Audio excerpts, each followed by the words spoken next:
Hello, passengers, and welcome aboard the TV Pilot's License, with service to Stars Hollow, Connecticut. We ask that you please fasten your headphones, secure your podcasting device, and remember, on this flight, while we do want you to be as comfortable as possible, we do reserve the right to limit your coffee intake if we notice you begin to speak in hyperspeed. Welcome to the TV Pilot's License. My name is Jeff Curvis, joined by Rich Inman and Max Singer. How you boys doing today? Oh my god, Jeff, I am so good. It is episode 100. We are talking about my home state of Connecticut. I could not feel better today on this recording. And Rich, how are you doing based off of your zero affiliation to Connecticut? Yeah, Max is just instinctively growing cardigans. I would just say if you are listening for the real Gil-more Girls experience, listen to this podcast on 2.5 speed. So yeah, it is. This is a lot. I can't imagine this script is smaller than 100 pages. Oh gosh. Well, boys, we are celebrating our 100th episode of TV Pilot's License, the podcast today, which is absolutely bonkers. But while we are celebrating, it only feels appropriate that for our 100th episode, we bring on a guest pilot. But wait, it appears there is a new girl walking the halls of Stars Hollow High. And according to Miss Patty, she is mysterious, yet approachable. Our guest is a comedian, content creator, fashion icon, and when asked about cutesy versus demure, she said, why not both? Please welcome Rosey Blair. Rosie. That's the best intro ever. It was themed, it was sassy, it was nebulous, it was so many different things all together. I thought you wrote that for Jeff. That's so funny. No, I enjoyed that appraisal of myself deeply. I might put that in my bio, honestly. Oh my gosh. Well, Rosie, thank you so much for joining us for our 100th episode. And when we asked you to come back on the pod, you were talking about how you are feeling fall and feeling Gil-more Girls. Can you tell us a little bit about your relationship with Gil-more Girls before we talk about it more on the podcast? I feel like I'm in a unique generational position to experience a Rory and a Lorelai. Ooh. I was a young girl when the show premiered. I was so excited about it because to me, I'd say the main hook of the show is what if your mom was cool? And young. I can't believe it's the first show to ever do that. Now it's like I'm older than Lorelai is in the pilot, so I'm looking at it from a new perspective, and I think that's the journey of a lot of the rewatchers that come to this every single year. Oh my gosh. Well, thank you so much for bringing it to us. I can't wait to dive in. But before we dive in, if you're here just to listen to Rosie's love of this show, or maybe you just found our podcast for the first time, welcome to our 100th episode. Max, do you mind telling folks what this podcast is all about? Of course, but really first, I just can't help but think, Rosie, how your return to TVPL today and the show we've picked just kind of mimics the growth we've had and getting older as a podcast as well. Your first two appearances were real New York City-centric shows, and now as we've gotten older, we're in the suburbs of Connecticut. It ain't that life, baby. It really is. And I'm hoping for that same exact trajectory and home ownership in the same way, too. Moving further and further away from the chaos. Oh, Exactly. Here at TV Pilot's License, we break down and analyze the pilot episodes of some of TV's most famous, or in some cases, infamous shows. We learn a little bit more about how these shows came to be and were originally made, if they're effective pilot episodes at making us want to watch more, and if we think they'd be made today. Go back and stream our other 99 episodes from wherever you listen to podcasts. Check us out on YouTube and TikTok to see our smiling faces. And if it is your first time flying with us, then welcome aboard. Free drinks on today's flight. All the coffee you can drink. Well, Max, thank you so much for that description of our podcast. Rich, it is time for your question of the week. Or my 100th question of the week. It feels crazy to say. I want to know, and this is a little bit based on the tweet that went viral a couple years ago, where if you could take one TV show and replace one character with a Muppet and everything else on the show stays the same, what would you pick? I want to know what is the funniest replacement for both Rory and Lorelai keeping the entire script and cast the same, who would you choose as the replacements? Well, Rich, I want to hear your idea first because you thought of this crazy nonsense. So give us a little guidance. I went full Looney Tunes, that's talk funny route. So I don't know why I'm going Sylvester the Cat first. I think it'd be very funny to have that in there, and then Yosemite Sam as Lorelai. I think Yosemite Sam has the experience, has the graying now mustache to have that wisdom in his old age. Well, Rich, I that does sound very much like you. As far as myself, thinking about this, I think I have to go with Muppets, and I have to go with Statler and Waldorf. I don't care who plays who.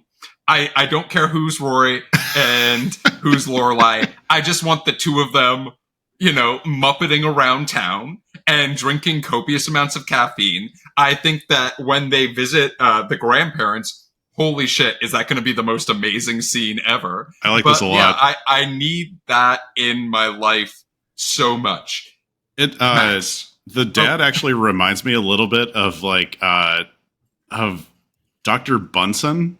Yeah, a little bit. Yeah, he definitely has some Bunsen energy, Bunsen code to him. Max, what about yourself?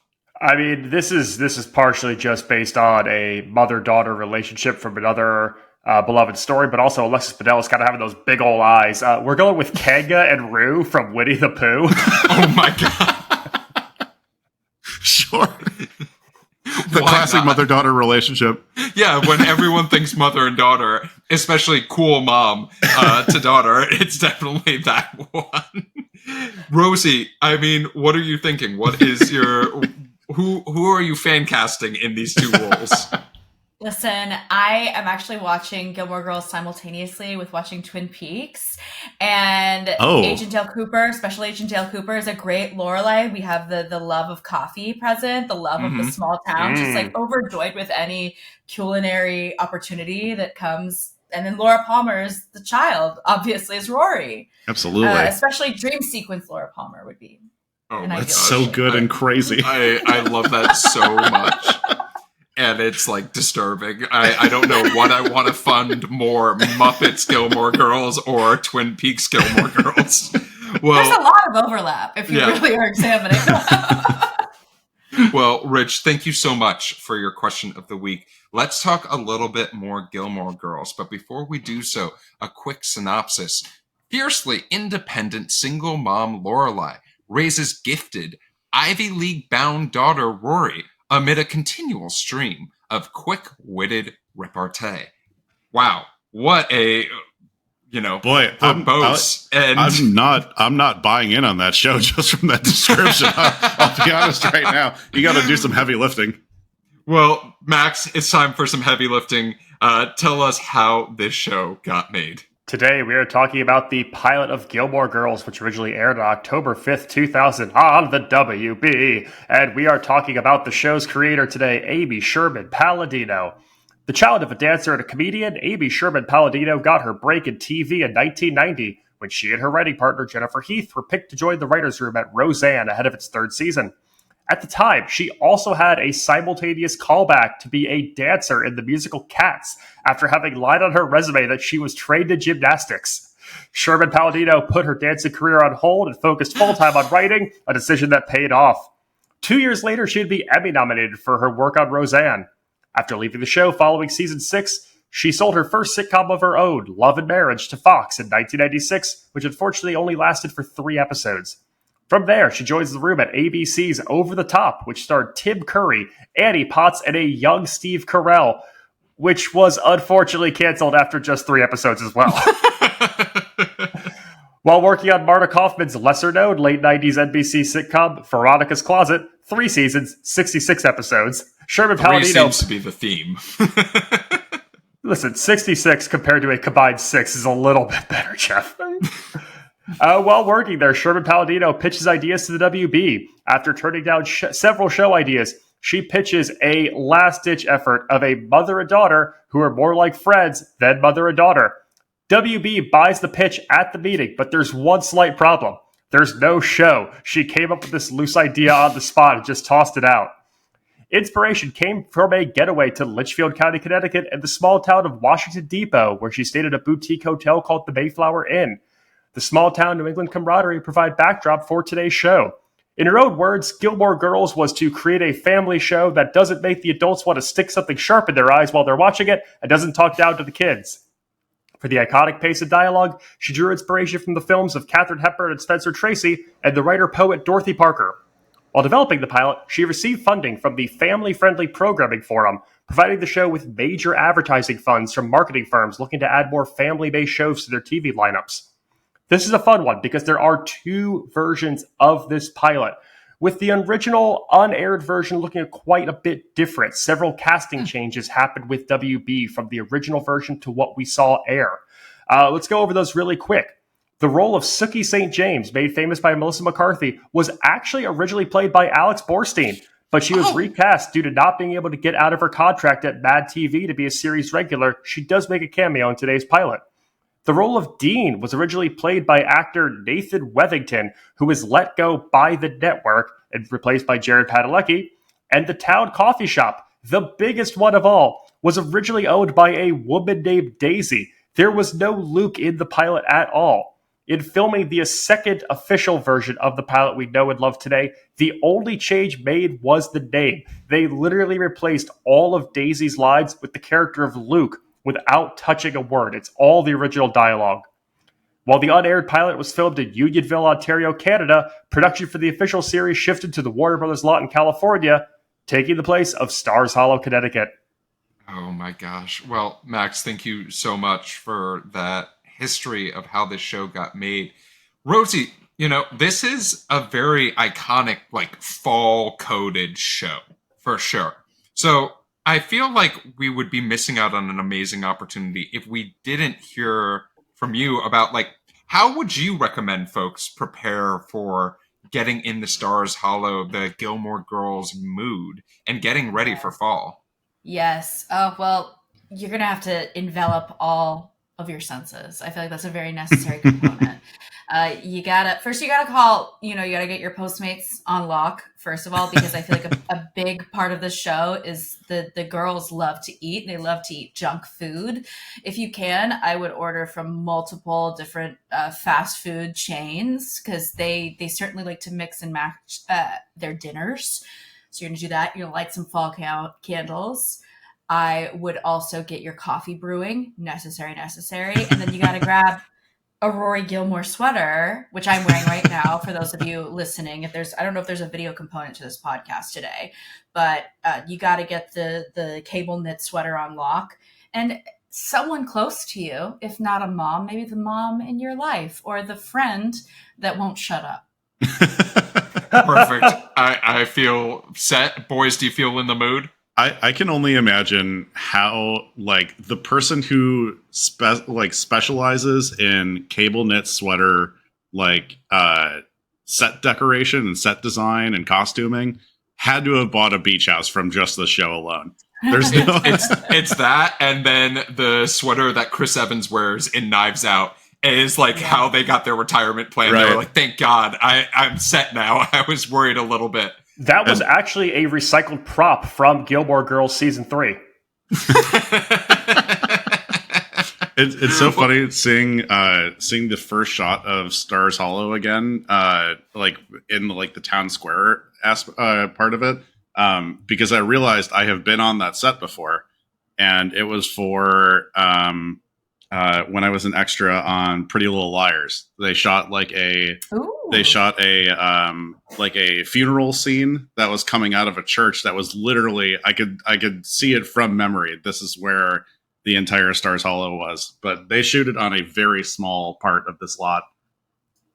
Well, let's talk a little bit about that opening scene, right? Because this show it has two title cards and two introductions. Rather than just doing a pure cold open for us, we instantaneously meet Lorelai and get to know a few things about her. One, she's addicted to coffee.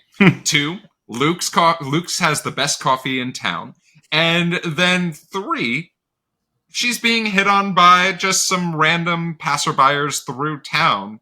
And we get to learn that she also has a very, what we can only call a quick wit.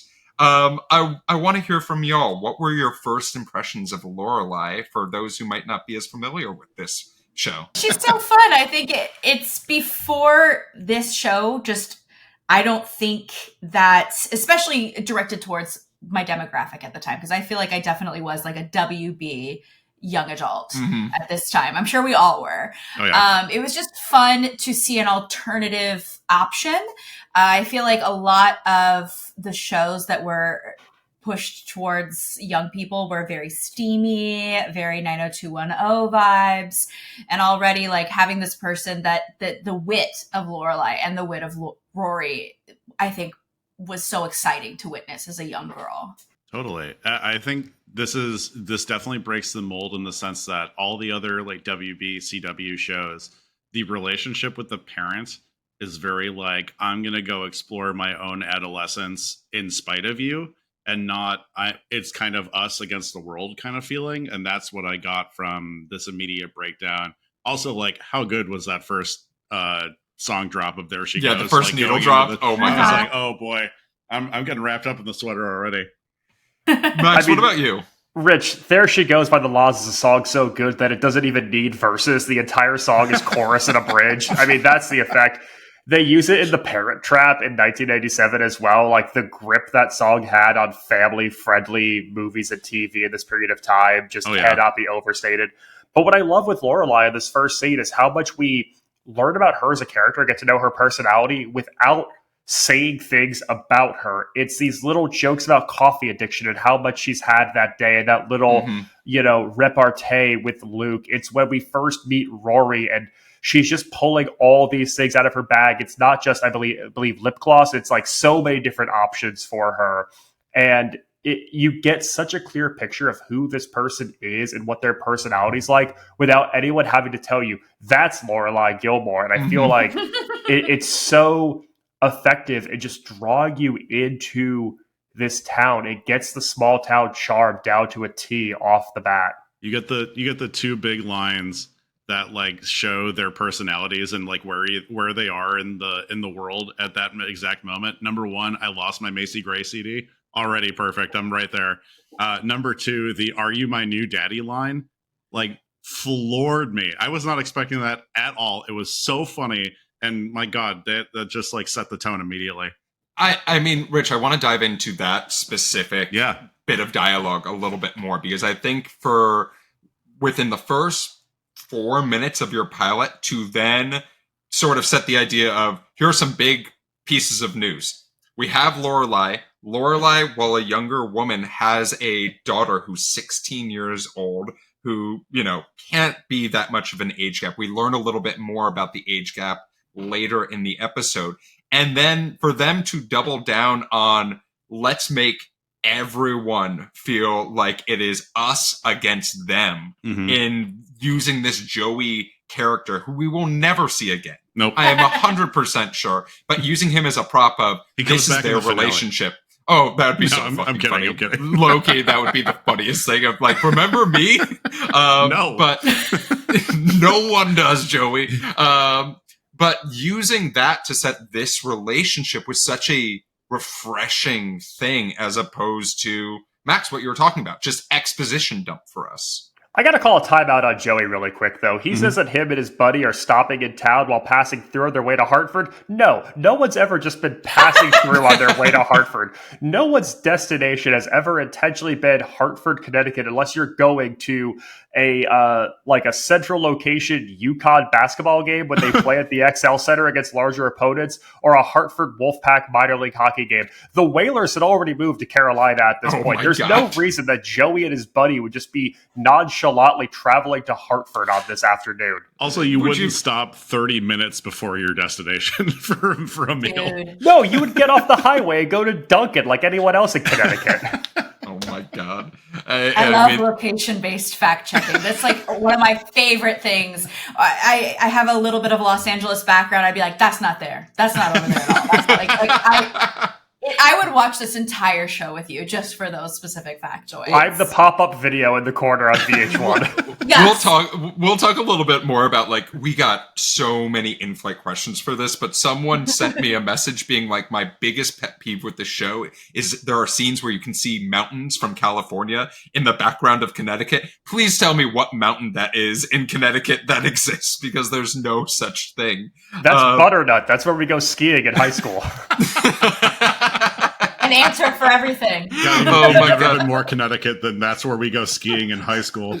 So we talked about an iconic needle drop of using There She Goes, but I want to talk about the love of my life in Carole King, because fun fact, Carole King is like one of the things that I love the most, and having that song be the theme song for this show, and seeing that montage was just like, it was warm and cozy. Like, I'm not wearing a cable knit sweater right now, but I'm imagining Carole King's voice just like enveloping me, and I'm like, ooh, I am safe, I am protected, and please give me more of this. Jeff, all the would time. you go as far as to say you felt the earth move under your feet? I was just about to make that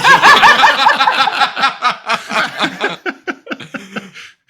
Well, Jeff, you should keep watching the show, because she's in 3 episodes of it. Yeah, she is. She's throughout this show. Yeah. As surprise to no one who listens to this podcast, I have watched every single episode. Have you really? Of Gil-more Girls? Yes, I have. Okay, you're gonna absolutely cruise on the game that I made this week. Oh, can't wait. But I mean, for the rest of you, maybe you don't have that love for Carole King that I do. What were your thoughts seeing that intro, that montage as a whole? What this show is excellent at is establishing tone. Leaves.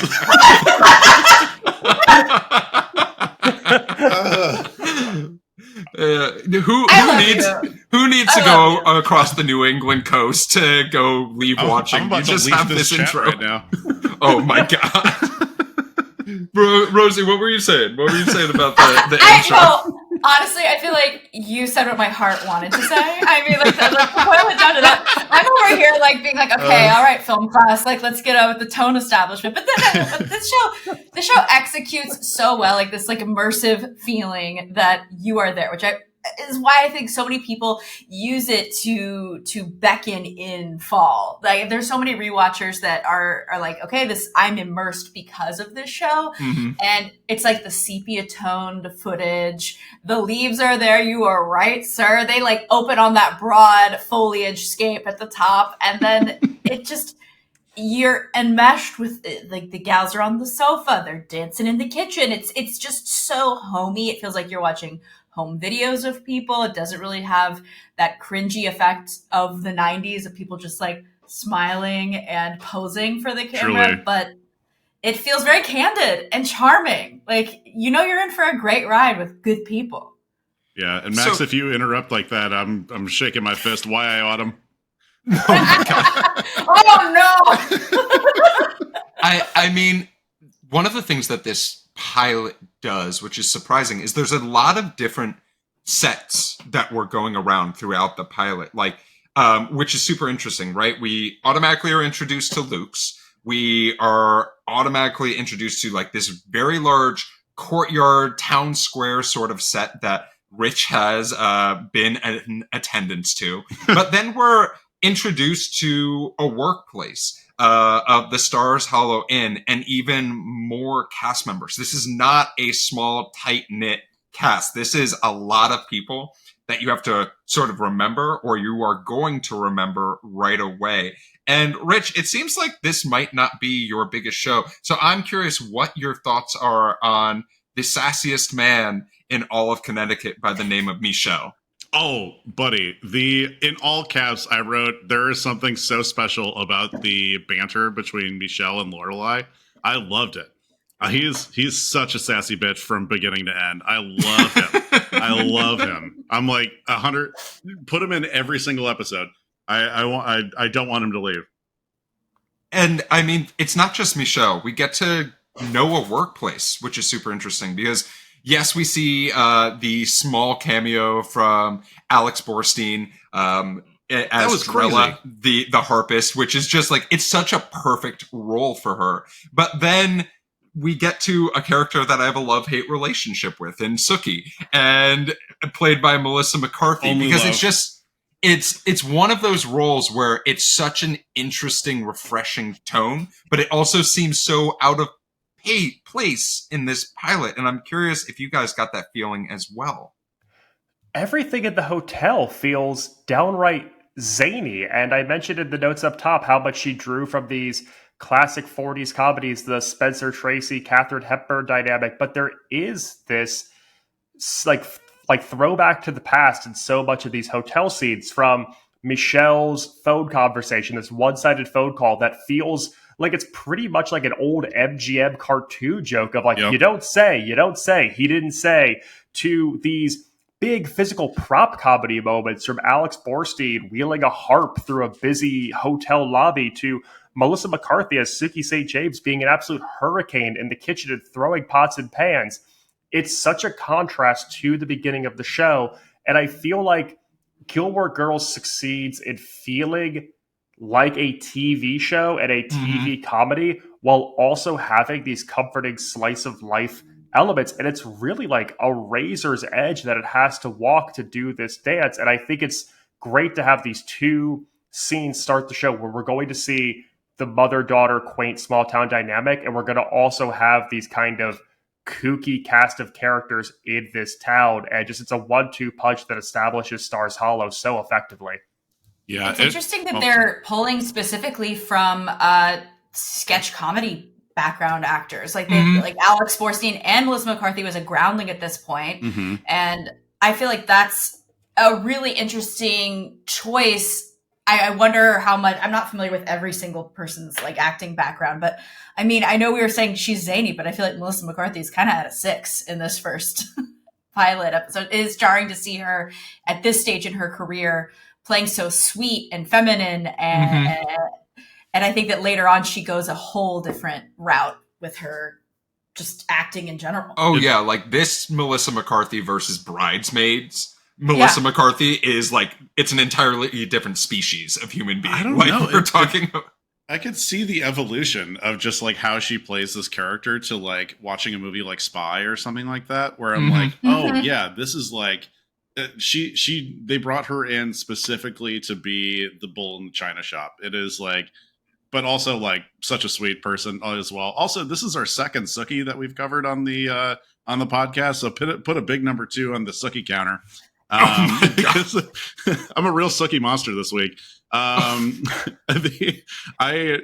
have never met a single person with that name. I've never even known a person who knows a person with that name. I have no idea like what that is, like what area of the country Sookies come from, but I absolutely fell for Melissa McCarthy immediately with these cooking scenes. It felt very Marx Brothers, very Jerry Lewis, like you were saying, Max. It is so friggin' funny how they did these. The choreography of these cooking scenes is also so impressive, because these were not one take. No. If this was a one take thing, holy shit. But it very much, it's having 3 to 4 actors all in tune with each other for perfect timing and still ending up with someone injured is never not hilarious. It's great. Yeah, I'm calling OSHA because they put out a literal fire on that set. I don't think you're allowed to do that. For those at home, I do have the meaning of Sookie, and it's a nickname for Susan or Susanna. Are you serious? There you go. Fascinating. Okay, they don't even cover that in either show. One of the feelings that this show does give that I want to talk about a little bit more in depth is it does seem very late 90s, 2000s, early 2000s coded. Like, this is not a time capsule, if that makes sense, where it's just like, oh yeah, it's timeless in what it does and how everything works. There are these small little pieces, whether it is the music that they choose, or when we're in the town square seeing a dude ride down in a Razor scooter, and like unironically, which I was just like, hell yeah, that looks great. 2000s, or so much flannel everywhere. like we're just coming out of the grunge era of flannel wearing into like, oh no, flannel can be cute if you get it from Abercrombie and Fitch. And like, that was a fun little reminiscence for sure. And like, maybe fall coded is actually 90s coded, and that's why we like it all so much. I'm welcome to my TED Talk. But I mean, during this town square scene, we meet a baby Jared Padalecki, which we might be familiar from the TV Pilots License crew, based off of some previous episodes of work. But I'm curious, Max, you seem to have a lot of thoughts about Jared. Normally when we meet these teenage love interest characters on these WB, CW, ABC family shows we do, we're kind of like, oh, this guy's a real bozo. You know, I don't get the appeal here. Jared Padalecki is a dreamboat in Gil-more Girls pilot. And every single Rory B-plot storyline, everything that goes through her mind, the arc she takes this episode, I get it, girl. Like, I absolutely get it, girl. Yeah, once Rich heard that he was from Chicago, he was like, I get it. I get it completely. Wendy, Oprah? He's kind of giving, like, young Christian Slater energy in this. Like, his, like, squinty eyes, very Heathers energy. And I feel like, I don't want to, like, obviously speak too much outside of him past the pilot, but I feel like this is the most, like, intelligent big city we get of Dean in this entire like iteration of his character. Like, did they dumb him down? I feel like he gets. I don't. No, I will just say. I will just say, you know, when we learn about Dean and like Dean and Rory's meet cute is something. Let's just talk about it a little bit because it's a little bit off in the idea that, as dreamy as Dean may be, as dreamy as Jared Padalecki may be, Dean has a stalking problem that we need to talk about in a little bit more depth, because the way to approach someone is not to walk up to them while they are tying their shoes or dropped a book and say nothing like you're a goddamn tree. That's how we flirt in Chicago. And then going up to someone and also saying, well, I need a job. Can you help me? I've known you for 2 minutes is also a really odd choice as far as shooting game. I don't care if you're 16 years old or if you're 40 years old. Okay, yes, he's definitely imposing a lot on Rory for having just met her that day.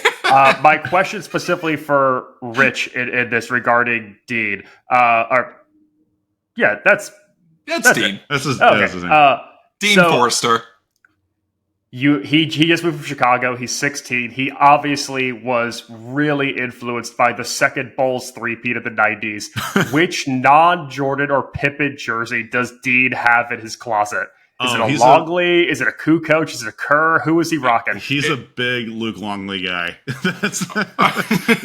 He's here for some Aussie basketball. That's it. Oh my god. But also, I didn't even think about that until you mentioned it, that Dean Forrester immediately imposes two things. Number one, I've been watching you. Nope. Number two, I need money immediately. Could you imagine if that was someone's Tinder profile where it's just like, love to watch you, also broke, like, please swipe right.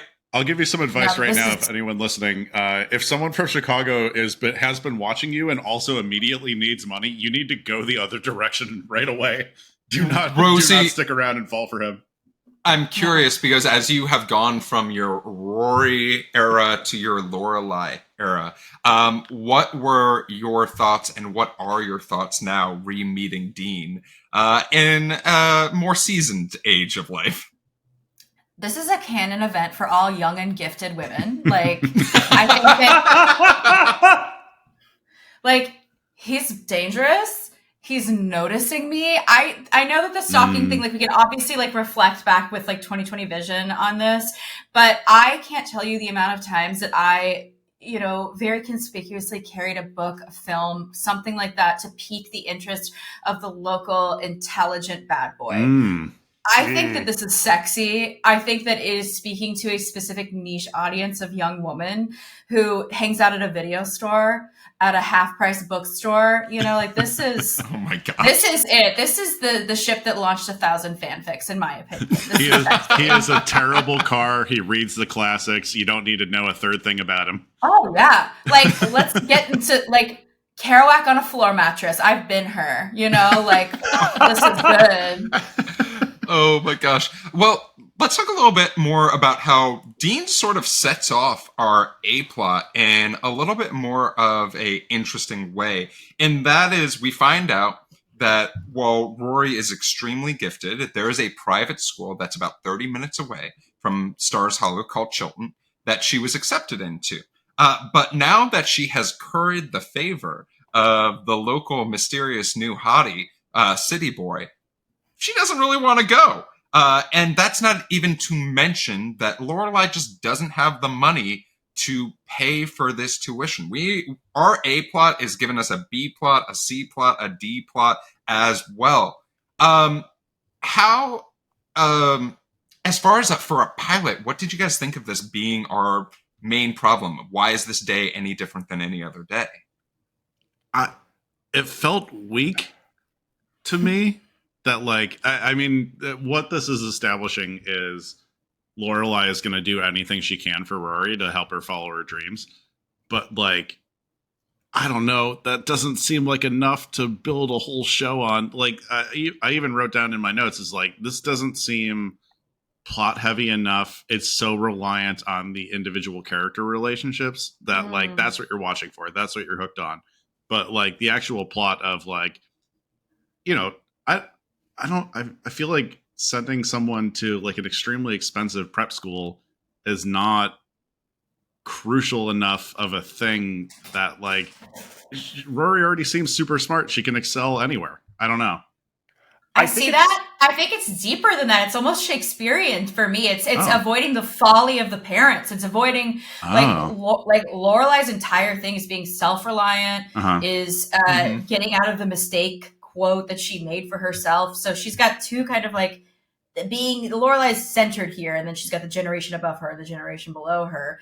And to me, it's like she cares so much about like her daughter not following in her footsteps that the first alarm bell we're getting is that the motorcycle boy is in town, and we need a taste of that. But then also we have to re-involve ourselves in the parents' world because they're so interconnected with this expensive. There's a really great class dynamic occurring, and then also that like classic like it's a fate that is already sealed for us in some way. Max, I'm curious about you. What are your thoughts? Yeah, I think I'm somewhere in the middle there where it's throwing a wrench into an established dynamic that from this point forward is never going to be exactly the same. Because, you know, what that first scene of this show does, it establishes this kind of off the cuff, you know, two women doing it for themselves attitude that Rory and Lorelai have, a certain way they've led their life for 16 years and what that bond is. And in Rory having a chance to go to the next level academically, to set herself up for a new path of success, it's going to change that. They are going to be forever split because, you know, Lorelai's worked hard. They say she moved her way up from being a housekeeper to the manager at this lovely inn in suburban Connecticut. But it's not the life for Rory. Rory's not going to stay in town. She's not going to carry on this legacy. And no matter what happens, her getting into Chilton is going to divert her a little bit away from Lorelai. And we need to see that growth. We need to see her moving in the new direction. And the way we get there with Lorelai's parents, who we'll talk about, you know, that is kind of the catalyst here. It's what forces that detour. It's what forces that new path for Rory to go on. I really love that one line. If you're going to throw away your life, you better have a motorcycle. I'm like, damn, that is a woman who has lived and learned. Yes. So Max, I'm glad you brought up the parents because I think that that's the critical third act of this pilot, meeting Mr. and Mrs. Gil-more. And I just have to set the tone for those who have not yet watched the pilot while they're listening to this podcast. Imagine you are seeing your parents, and your butthole tightens 4 extra sizes because that is the vibe that Emily Gil-more gives to the screen. We have the original Wasp, that like the first one that ever came to Connecticut, and that is Emily Gil-more. And I love how this role is portrayed. It is very emotionless, yet cutting. It is very to the point. And then while all of this is happening, you have Richard, who seems like the most lovable doof who is always carrying a newspaper, but also is a bit of a killer and a bit of a, like, really ruthless at the same time. So negligent. And it's one of those things where I want to hear from everyone else. What were you feeling the first time we visited the Gil-more's estate? Bruh, old money's different. Old money is just different. Jesus Christ. There is just a physicality when you walk into that house, the stature, the presence that is so intimidating. And, you know, it's tough. They establish the relationship is they're only there on holidays, that this is a relationship that is strictly, to this point, rooted in obligation. And I think anytime you're approaching that where there's always a transactional element or an owed favor, you know, you're going to have a battle set up for yourself. I feel like Listen. This is more of a question for the East Coast baddies on this podcast, but I don't know anyone in my life that's a WASP, like especially in this way. But I was feeling, you know, it's so funny. I actually felt compassion for Donald Trump Jr. from the scene, because I'm like, what the fuck is clip it? It's going on TikTok. What the fuck is it? Like, there's only 2 routes that you can go to rebel from this family, like from having an extremely wealthy father who doesn't give a fuck about you. Is that, like, you can either, like, self-medicate and try to live how they do, which is the Donald Trump Jr. route, or you can rebel and be exactly the opposite from them, which is the Lorelai Gilmore route. And, like, it just feels really sad that anyone would have, like, that these 2 people would ever feel compelled to have children at any point in their life. I did not want to monologue for too long, but I have a deep personal connection to the show. My grandparents were extremely wealthy and from Boston.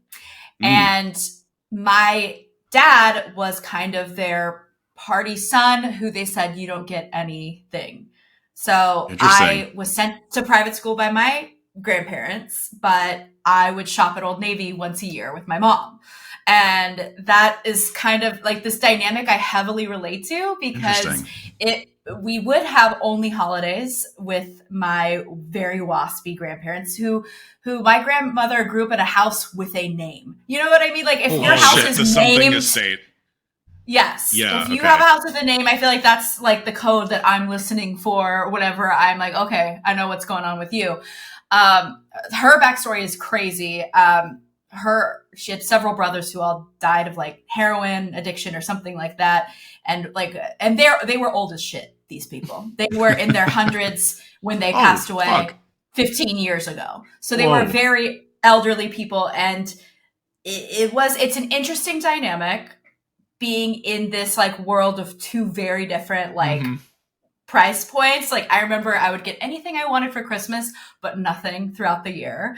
And being at these events where I can tell you the manners are insane. They're just, they are speaking in code that you cannot perceive. It is the most uncomfortable like place to enter. And I feel the room that they are in at the beginning of this first entrance into the grandparents, because you are going to be, as an underage kid, handed champagne, which I think we see later on. Yeah, we do. I have that in my wait a minute. But you're also held to the highest set of manners that you don't know anything about. Like, you don't know anything that you're doing wrong, but you are going to be reprimanded at every turn. And then you can't speak freely about anything. People are likely going to be talking about money or human beings that you've never met from their social circle. And it's so uncomfortable. Sorry, that was a lot. No, Rosey. I'm like, I did not even know that you had this connection in this way, because like I felt so sad for Lorelai in this moment, and Well- like I can't imagine what your dad was feeling. Rich, Oh, yeah.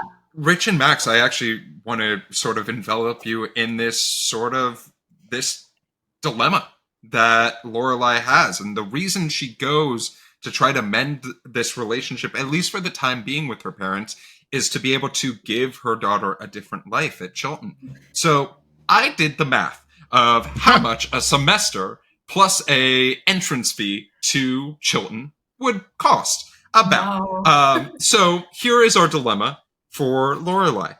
Her parents offer to give her the money for the entrance fee as well as the first semester, and probably, let's just pretend it's for every semester afterwards, to Chilton. I estimated that at about $55,000 per semester that she is going to have to cost. Now, this is what it costs you, though. You have to have a weekly phone call with the Gil-more parents, and you have to go to 7 p.m. dinner every Friday. So forget about going to high school football games because that is not a part of your schedule anymore. So I'm curious if either of you two think that the stakes are too high to be willing to accept that, and also to, to sort of take a hit on your own morals and values. Oh boy. I mean, I'm a public school kid, and like, not to brag, but my school is number one in the state for like high school quality. But I don't know. It would be really hard for me to eat crow like that. Like the money is like one thing. Like, yeah, it's a substantial amount of money. Like I could send my daughter to, I guess, what's probably the best school in Connecticut, the way they're talking about it. But I just don't have it in me. And maybe it would be different if I was raised by those two people, because I wouldn't understand what parental love is. But like the way I live now, like there's no way on earth that I would eat crow for that. Max, what about yourself? I mean, it's a really tough question to answer as someone who also spent his entire life in public schools in Connecticut. I think for And he Lorelai, turned out great. Look, he has a podcast. Yeah, he's doing fantastic. I mean, Rich, you and I lived in a house with the name in college, but it was not a high status thing. No, it sure wasn't. It had a Spanish name though. It was a mission. I think for Lorelai, it's just are you what are you willing to do to set this person up? And I think if I were in that situation where I spent 16 years as a single parent working long hours in the hospitality industry just to make sure that I was putting food on the table, closing her back, and providing her with the best possible life, and an opportunity presented itself where I could set her up for whatever she wanted to do. If my priority is my child, then I have to take that, even if it makes me feel like defeated or I've made a concession. I feel like I have to do whatever it takes that I could still, do my life within my means and set her up. And that's not an easy thing to say. We're not in a situation, I think any of us, right, we have to make that call personally. But yeah, I mean, it has to be about Rory at the end of the day. And It's a hard no. And I'm going to tell you why, because I've already got this figured out. This conversation is 10 years too late. This would be much more impactful for Rory's early education. Mhm. Rory is already an incredible student, incredible mind, and she's actually doing herself, I feel, a disservice by putting herself in a more competitive environment where but Rory Gilmore is going to be valedictorian, or I don't know if she's salutatorian.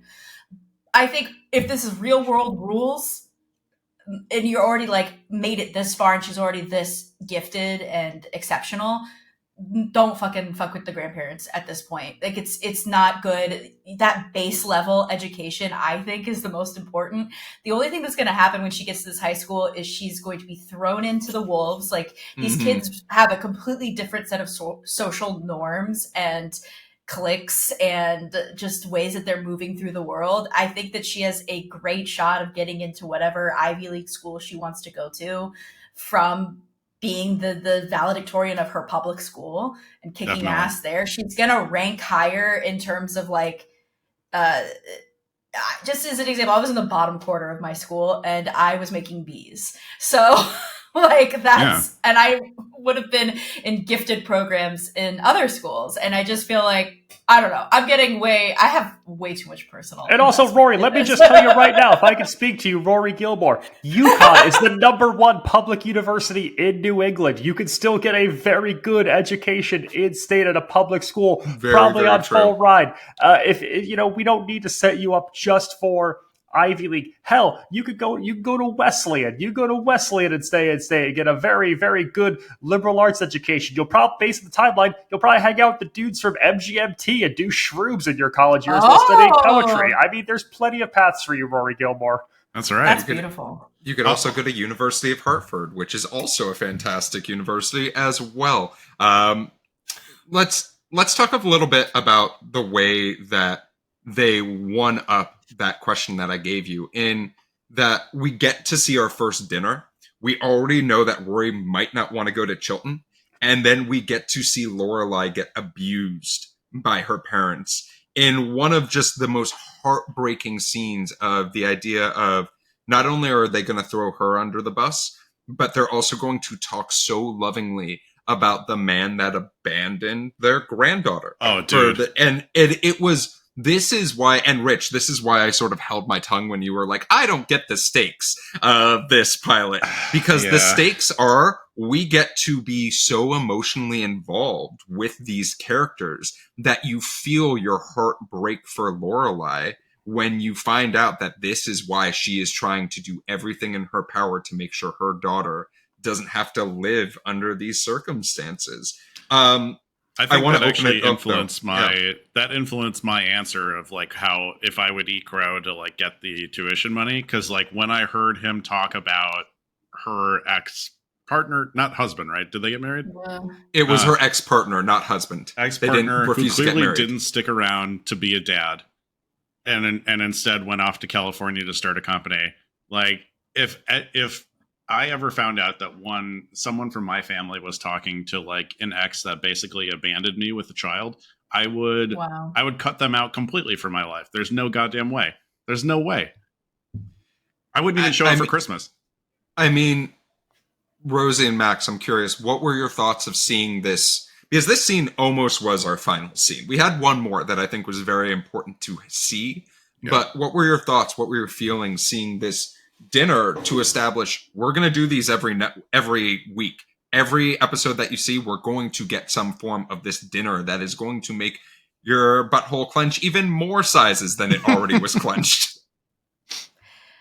There's a fun dynamic here because this is the first, like, I guess, significant time that they're spending with each other, catching up. And everybody has, I think, the grandparents are real rough on this pilot. It's dark. Yeah. I think it's darker than the foibles that await us later on. And that is an emotional scene, especially because they're completely ignoring like how much Lorelai has beaten the odds to manifest what she has in the present day. Like, I don't know if she's renting or owning that beautiful home, but it is a beautiful home. It's a safe place that she's created for her daughter. Her daughter is extraordinarily exceptional and gifted and like hasn't done anything that we know of yet that's disrupted a good youth.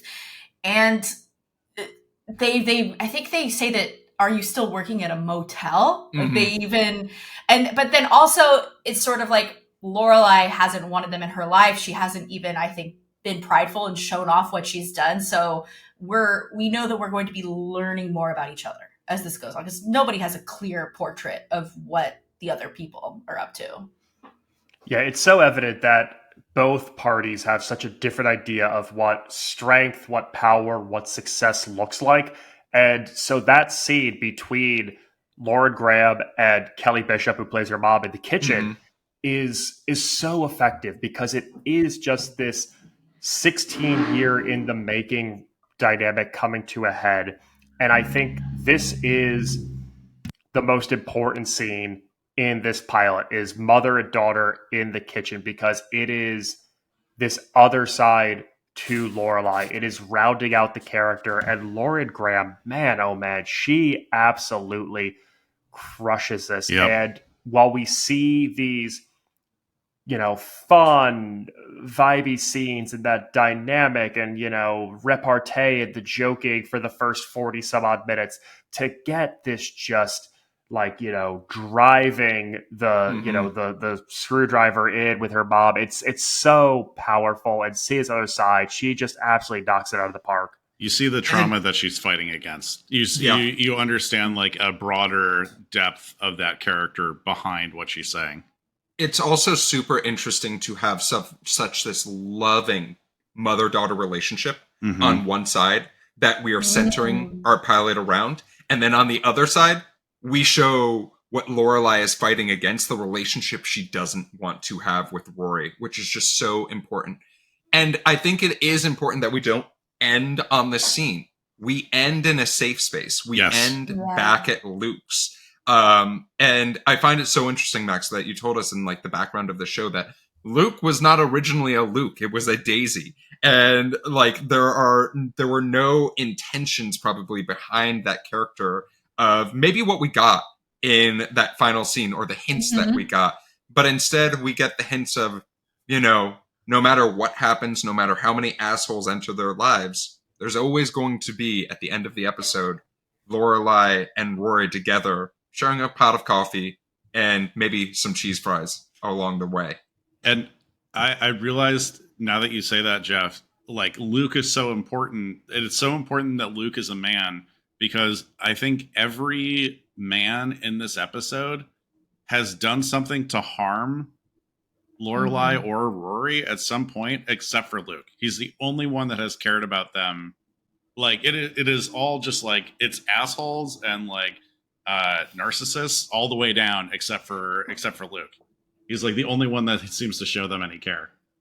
And he's a constant. He's there every morning. He's in every very episode. Reliable. He's one of like 4 people that are in every episode of the entire series. So that really is our pilot. I want to talk about things that we loved about this pilot that maybe we didn't discuss in depth, and you want to give a little bit more shine. Rosey, are there any moments in this pilot that you want to give a little bit more shine to? It's what I like about this one is that we haven't really developed the cadence of the Gilmore Girls dialogue yet. And it is a little bit slower. And I do think there's portions of this where we're like shooting on location too. Like Luke's Diner is not what Luke's Diner. No, it is not. Oh, really? And there's some portions where it looks like they have like second unit. Like there's some really interesting direction choices in this pilot that just feel a little bit more filmic than I think the rest of the show ends up being. But it's just, I love pilots for that reason, because it's so different but at the same time, like the emotional crux of this show, the pop culture references, everything that we love, is the seeds are here and established really well. So it's great. It's just in reviewing it back with you guys and talking about like the relationship dynamics and having that be the weight of the show, it is powerful. Like I found myself getting emotional just like hearing everyone here talk about the weight of all these relationships and the relationships of what relationship do you have that's so impactful to you than that of the person who gave birth to you? Like it's big. Rich, what about you? What were some things that you loved about this pilot? It's hard to stray even one iota from Rosie's answer, because I just got like addicted to Lorelai and Rory's relationship. That is like their communication back and forth as fast as it was, and I had to pause several times so I could like keep up with what they were saying to each other. It is, I mean, Lorelai drops the line to Sookie, she can go to Harvard and get the education that I never got and do the things that I never got to do, and then I can resent her for it, and we can finally have a real mother-daughter relationship. That is like so indicative of the entire show and the sense of humor that Amy Sherman Palladino brings to this, like basically to everything she has made. And it is so charming and so funny, and like it really is them against the world in this show. And the world is, Lorelai's parents. It all started with that, and the entire show is like them trying to prove her parents wrong. Max, other than the state of Connecticut, what were some things that you loved about this pilot? I've got two rapid fire ones and then a real one. First off, Ms. Patty, an icon, smoking while teaching ballet, even though we have... Oh my god. Oh, she made a really inappropriate comment about Dean. we have a fraction of a scene with her, but it's just such a good glimpse into who this character is, just on how we're introduced to her, and I want more of her from this pilot. Second one, I like that both Rory and Lorelai have their own copies of the Macy Gray CD. That's such a 2000 thing to have multiple copies of physical media. And then finally, I just want to elaborate more on this final Luke's scene that we end on. It's such a lovely bookend to begin this show with Rory and Lorelai and Luke's, and to end it with Rory and Lorelai at Luke's. This show introduces us to our Gilmore girls. It leaves us with our Gilmore girls. It is titled Gilmore Girls. The final Rory and Luke exchange of "put that coffee down before you grow up to be like your mom," and Rory answering "too late." I hugged my chest. That is everything to this pilot. Like, that is the heart and soul of it. And God, it made me wish that I still had my 16-year-old stomach and metabolism to be able to have nighttime coffee and chili cheese fries. Yeah, and for myself, there's two things that I have written down. I think that the music of this pilot is just extraordinary. They did such a good job of picking perfect songs for this. And like we've talked about it a little bit, but I highly recommend, if you are watching or decide to watch this pilot, just focus in on the music a little bit and you're going to be just blown away by it. But then there are moments that the writing of the show are so surprising and spectacular. Like, there's one line that we go to Luke's, and this is before the dinner, and Lorelai says, "I had dibs on being the bitch tonight." And I just have that written down because I'm just like, what a great line. What, like, it's so sassy and it's very just succinct and perfect. It gives the entire tone of that conversation. And it's our first real instance of like Gilmore Girls cadence, where they're just talking to each other at the diner table. And you're like, oh, this, but like even faster is what you should be expecting. But yeah, this is really, you guys all spoke about really great things that you loved. Let's go to wait a minute moments. I only have one. It's going to be really quick. When Sookie gave Lorelai the sauce to taste, she used the same spoon and put that back in the pot, which she is definitely serving to other people. That's fucking gross. Sookie, that is disgusting. The heat burns off the germs. The heat burns off the germs. That is bullshit. We live in a world where that cannot be true. Max, if you believe in that, you also believe you can inject bleach into yourself, and I call bullshit. I'm curious about y'all. What were some wait a minute moments that caused you pause? There's a lot of stranger danger in these early episodes of Gilmore Girls where they're really like trying to hit home like, hey, these aren't sisters. This is a mom and daughter. And like, as soon as he, like, this man who's hitting on them at the top of the episode, like, learns like, oh, mother and daughter, well, I do have a friend. I'm like, fuck off, man. You can't do simple math. Something's not cooking up there. Like, oh my gosh. Max, what about you? Really quick, Rory Gilmore on the steps of the grandparents' estate telling her mom on the way home you can pull a Menendez. It's a topical Holy shit! Oh, I didn't even catch that. It's a topical joke, but she's implying that Lorelai can murder her parents. It's a real dark joke in this pilot. Oh my dear God, that's amazing. I did not even catch that, but Wow. that is what a fucking line. Rich, what about you? What did you have any wait a minute moments watching this pilot? I have two quick wait a minute moments. Number one, don't open it in with Sookie. She's clearly a liability and it's going to cost a lot of money to you. Don't do that. That's what a crazy lofty goal. Number two, you're going to make the one Polish actor on the screen from Chicago. Real fucking original. I am, as a Polak myself, I am so sick of the reductive way that we all view Polish people. First of all, and to follow that up, do you guys know why there's no Polish hockey team? They all drowned during spring training. All right. Jesus Christ. Well, thank you so much for that. That strike probably on our podcast. We're shadow banned now. Well, we do have one I can more. say it. We have one more question.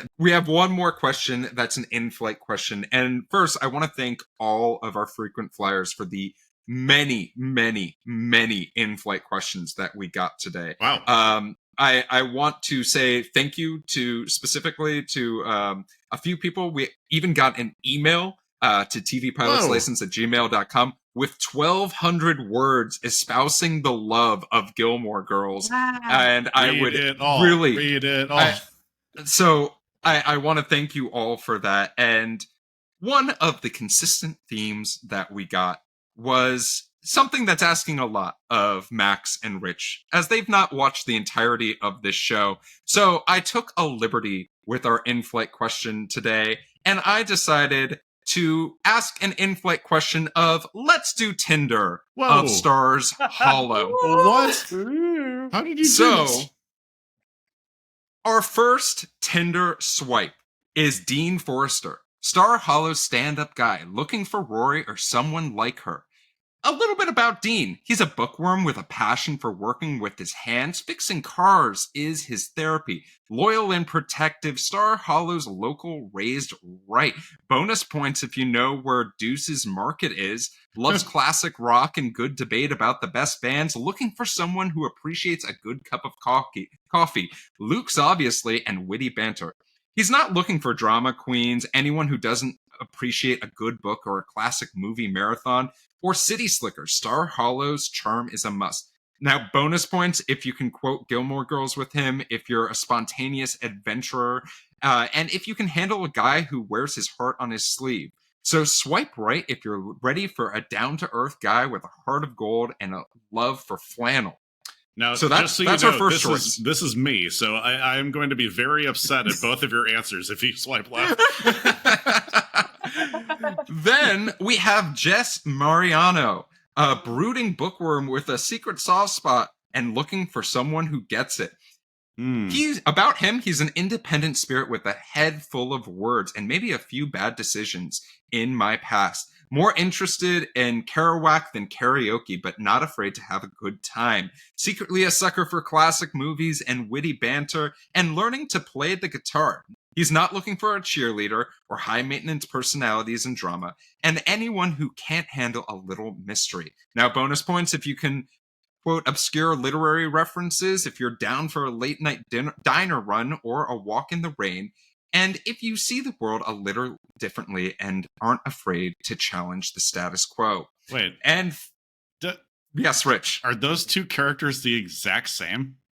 No, these are two very different characters. Are they? That's almost like verbatim the same profile.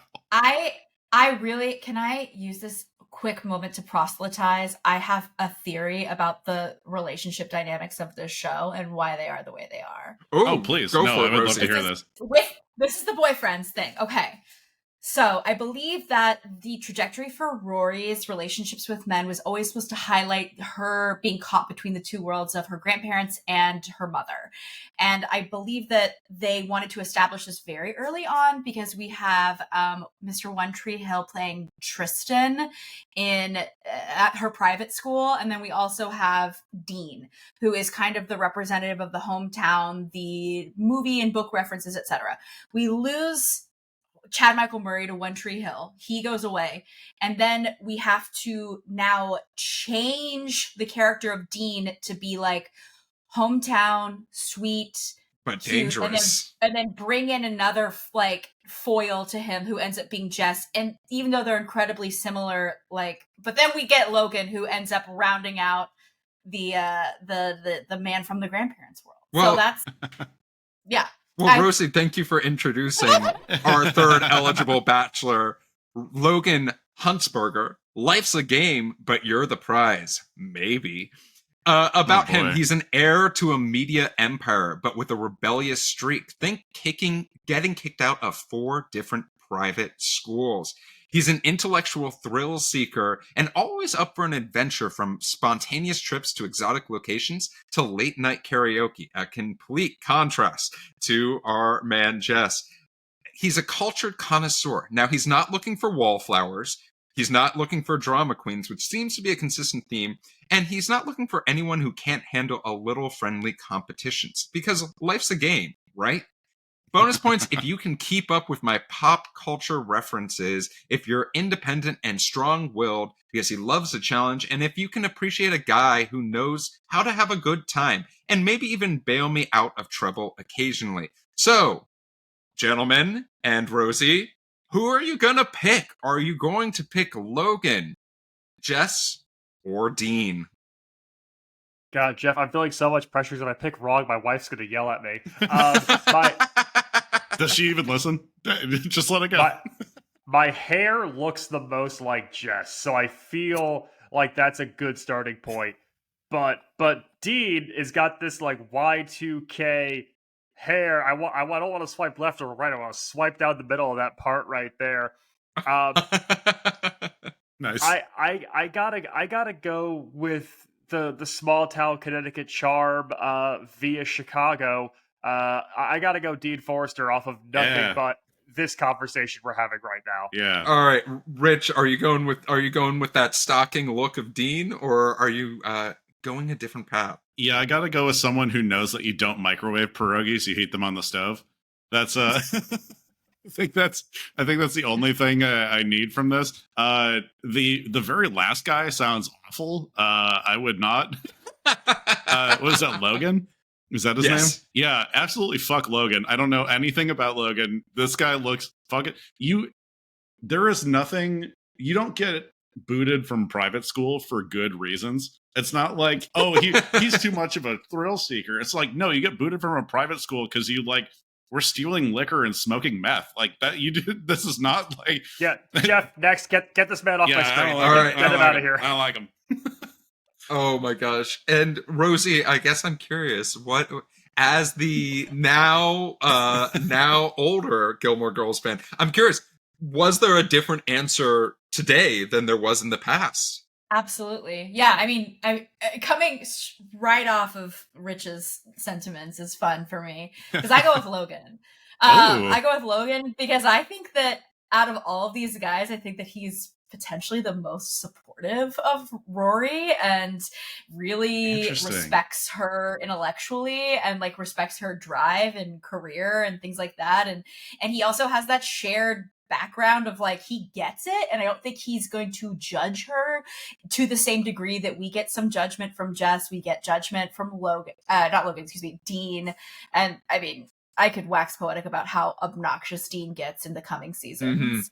But when I was younger, it was Jess for me. Absolutely Jess for me. But I think that now I would be irritated by Jess. I think there's a lot of like he does a lot of self-sabotage to himself. He's a really intelligent guy who would rather be seen in his blue-collar cosplay than like actually do anything of substance for himself. And for myself, all of these guys have great things about them. All of them have gigantic red flags as well. Like, absolutely, they are waving high, gigantic, like taking up an entire football field flags. So, yeah. The hating drama thing being on any man's dating profile is automatically a red flag because it just means, like, you can't handle emotion at all. So, big red flag. Rosie, these two have never used a dating app. They found their partners before dating apps were a thing. Oh wow, good for you guys. It's crazy. But like that's a major red flag in that dating world.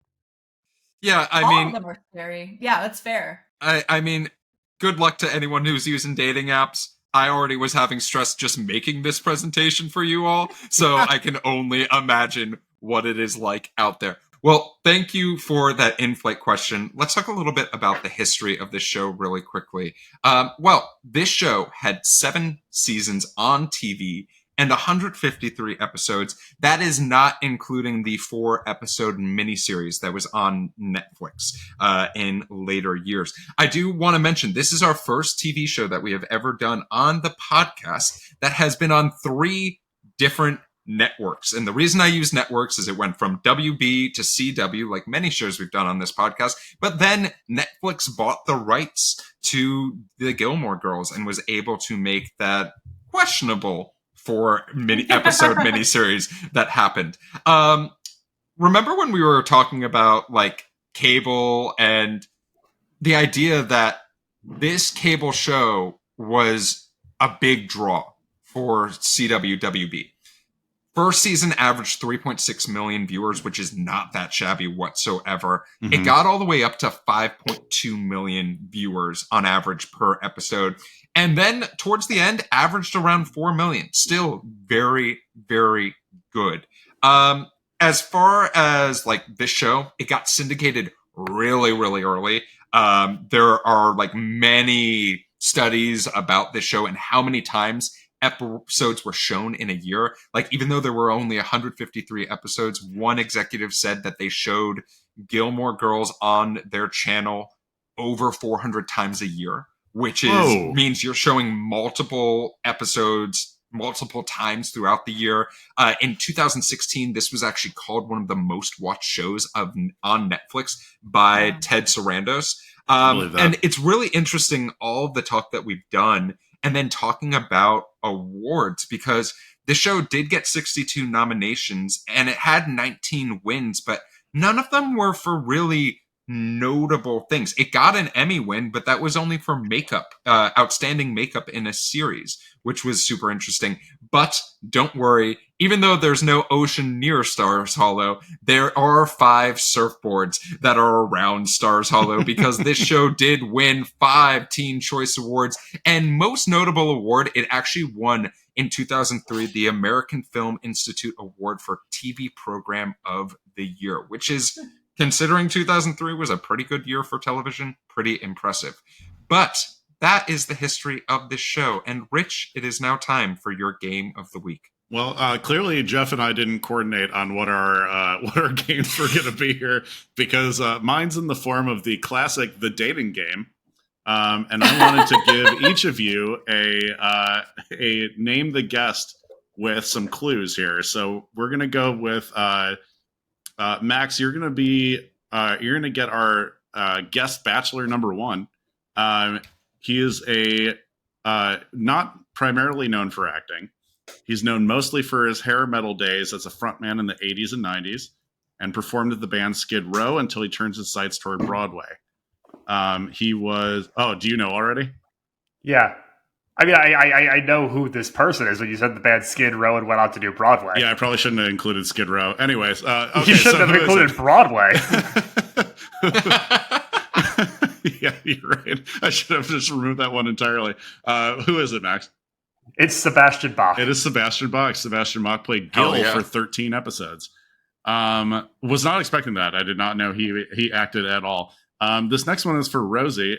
Mystery guest bachelor number 2. Chicago born and raised, not Dean. He hosted a popular morning show where he became famous. But before that, he guested on Greek, ER, and The West Wing. His largest role to date was 110 episodes on an NBC Prime sitcom. But of course, since then, you may know him from a famous interview where he confessed his love of socks to Larry King. Blank. No idea. That is community actor Danny Pudi. Yes. Who played his... I realized I put in a misdirection one there with the morning show. That's clearly Troy and Abed in the morning. Oh my God. You son of a bitch. And our final mystery guest, Bachelorette, for Jeff. Born in Prague to a diplomat father, she settled in Denver, Colorado after the communist uprising of Czechoslovakia. Served as a Senate aide and then staffed the National Security Council for the Clinton administration. Since then, she guested on one episode of Gil-more Girls as herself and served as a brand ambassador for Herbalife. but you probably know her as the first woman as Secretary of State. Who is it? Madeleine Albright. It's right? Madeleine Albright. That is the most GW professor as well. According to the Gil-more Girls Reddit page, that is resoundingly the weirdest guest spot on Gossip Girl. I'm sorry, Gossip Girl on Gil-more Girls entirely. So, my god. Well, Rich, thank you for playing. Oh, also, there are two bands who are credited as entirely themselves. This is a bonus question. If anyone name the two bands that appeared on the show? The Bangles. Yep. Yeah. And Dixie Chicks. I'm just guessing. It is not the Dixie Chicks. Or the Chicks. Excuse me. Think cardigans. Think sweaters. The cardigans. The sweaters. Weezer? No, it is the Shins. Oh, very cool. Oh. Very, very cool. Well, Rich, thank you so much for your game of the week. Folks, we are coming to a land on this episode, but before we do so, I have two more questions for each of you. And that is, one, based off of the pilot, would you continue watching the Gilmore Girls? Sure, the A plot that we had might not be that compelling, but the acting and the relationship sure seem to be. And two, and Rosie, I'm going to ask you a different question, but I'm going to start off with Max. Based off of this sort of show, do you think that there is a space for this type of show in TV as it currently stands? Yeah, I mean, seeing this show, going back to the pilot, thinking of all the people in my life who have asked me if Stars Hollow is a real town in Connecticut, the warm hug of small town Main Street to the domination of the insurance industry over Connecticut, this is an absolute yes for me to want to keep watching. I love the antics. I love the banter. I love the characters, most importantly, and I would definitely want to continue watching. And yes, I do think that there is room for shows of this ilk that are focused so much on family dynamic. It's interesting to see a thing that feels both slice of life and, again, going back to it, zany. It walks this tightrope, and I think that it definitely has a place for this tone, for these types of characters to be successful in today's TV landscape. Rich, same two questions for you. Number one, I'm 100% watching the next episode of this show. I think everything that's been established so far in the pilot has pushed me to to wanting to watch more. In the syndication of it all, I felt like this show is very serial. It feels weird to have it jump around in syndication. I don't know if that's how you guys feel about it, but definitely watching more. I do think there is a place for Rory and Lorelai's relationship on TV right now, but it would be extremely hard to make it relatable with Lorelai's family wealth. And I feel like the intergenerational wealth aspect of it all would be super unrelatable in 2024.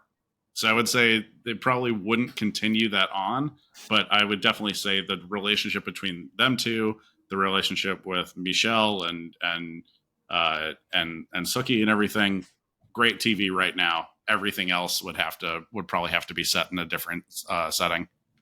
All right, Rosie, your two questions based off of the pilot. Is this going to be your fall show? Is it going to return to the regimen? But second, I have a little bit of a different question for you. And that is, the show did have 7 seasons. And then we had the Netflix season come out, which is 4 episodes that are hotly contested. Do you think that season was even necessary? Or would you want them to try to retcon it, make a new version of it, and that could exist today? I'm sorry, I'm unfamiliar completely with this season that you're talking about. Where? No, I've never. No, I don't acknowledge it. I think it's awful.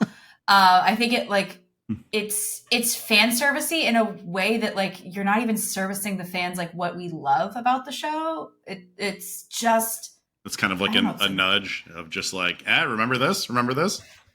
It's barbarism. Wow. Wow. Big word. Bad TV executives. Bad. You know what? Yeah, I really want to go in a room like that and just be like in this same sweater and just attack people to that degree. I want to hop in and give my little answer about how I think this. I want to see like this Succession version of this show today, and I feel like that's the dynamic that we could do. Whoa! Like, I want to see the private school girl. I want to see all of that with the writers of Succession taking the reins. I mean, you're going to miss the coziness of it, but maybe there would be some level of it. But there's something about the phrase "high stakes" and Connecticut that just don't line up for me. Fair. And absolutely. I mean, this is going to be in my rotation. I mean, there's so much content of the show because you get these like 45-minute long episodes and there's 22 episodes. I do pick and choose and hop around. Like there's lots of infographics available to you on like Pinterest that are like the coziest fall episodes of the show because there are some stinkers. Like you get something with this much material, you're going to be met with that. I think for me, I'll just give you a sampling of what else I rewatched during the season. I love Over the Garden Wall. So it's nice.